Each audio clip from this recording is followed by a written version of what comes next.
안녕하십니까, 노원장입니다. 앞으로 매주 KNN 정보센터에서 여러분들을 찾아뵐 예정인데요. 방송을 통해서 재밌는 그리고 유익한 부동산 얘기를 들려드릴 예정이오니 많은 관심과 사랑 부탁드립니다. 오늘은 역사적인 첫 방송인데요. 그래서 어떤 얘기를 들려드리면 시청자분들이 좋아하실까 고민을 많이 했습니다. 그래서 선택했습니다. 빌라왕에게 당하지 않는 법. 빌라왕 사태는 바지 사장을 내세워 건축주와 대출브로커, 중개인 등이 공모한 대규모 전세 사기 사건이라고 할 수 있는데요. 첫째, 빌라는 아파트처럼 정확한 시세를 알기가 어렵습니다. 그래서 빌라왕으로부터 많은 수수료를 받은 사실상 사기 공모자인 공인중개사가 이 금액이 시세라고 설명했을 때 세입자는 믿을 수밖에 없는 거죠. 또한 이 전세 금액을 시세라고 믿도록 가격을 부풀려 위장거래를 하기도 합니다. 그렇게 사기꾼들이 스스로 시세를 만들어 버리는 거죠. 둘째, 전세자금 대출이 잘 나옵니다. 빌라왕 사건 피해자 중에는 대출을 받을 수 없었다면 애초에 전세 계약을 하지 않았을 거라고 말하는 이도 있었는데요.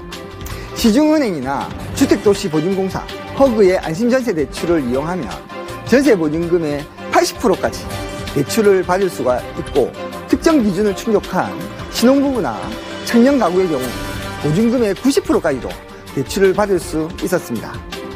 마지막으로 전세보증금이 높아도 전세보증보험을 통해 안전하게 보증금을 돌려받을 수 있다라고 생각을 한 겁니다. 전세사기 집단은 이런 허점을 이용해 전세계약을 한 뒤 일명 빌라왕으로 불리는 바지 사장으로 소유자를 바꾸는 매매계약을 체결합니다. 이러한 바지 사장은 노숙자나 신용불량자가 대부분이었습니다.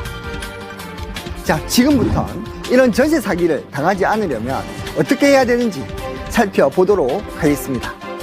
첫째, 담보가치를 정확히 파악하는 것이 가장 중요합니다.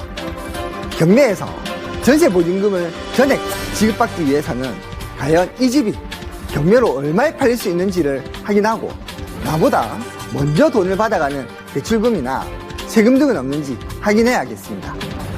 그리고 전세 사기 사건을 계기로 올해 4월부터 집주인의 동의 없이도 보증금 1,000만 원 이상인 세입자는 집주인의 세금 체납 여부를 세무서에서 확인할 수 있도록 국세징수법이 시행될 예정에 있습니다.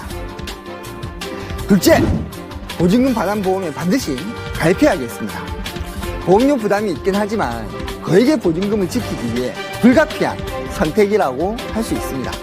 만약 보험료가 부담된다면 전세 보증금을 낮추고 월세를 올리는 반전세 계약을 해서라도 만약을 위해 보험 가입이 필요합니다. 셋째, 전세계약서 특약으로는 부족합니다. 일부에서는 안전한 전세계약을 위한 팁으로 전세계약 후 잔금을 지급하기 전까지 대출 실행이나 소유권 이전을 하지 않는다는 특약을 하면 안전한 계약이 된다고 착각하는 사람들이 있습니다. 하지만 이와 같은 특약은 나중에 문제가 생겼을 때 집주인에게 책임을 물을 수는 있지만 실제로 세입자의 손해 발생을 방지할 수는 없습니다. 마지막으로 넷째, 소유자 변경에 주목하십시오. 보증보험 가입을 통해 전세보증금 반환을 확보한 경우가 아니라면 집주인이 바뀌었는지 여부를 항상 주목해야겠습니다. 소중한 재산을 지키기 위해서는 우리 자신이 제일 먼저 노력해야 한다는 것 잊지 마시길 바랍니다. 이상 노원장이었습니다. 다음 이 시간에 뵙겠습니다. 감사합니다.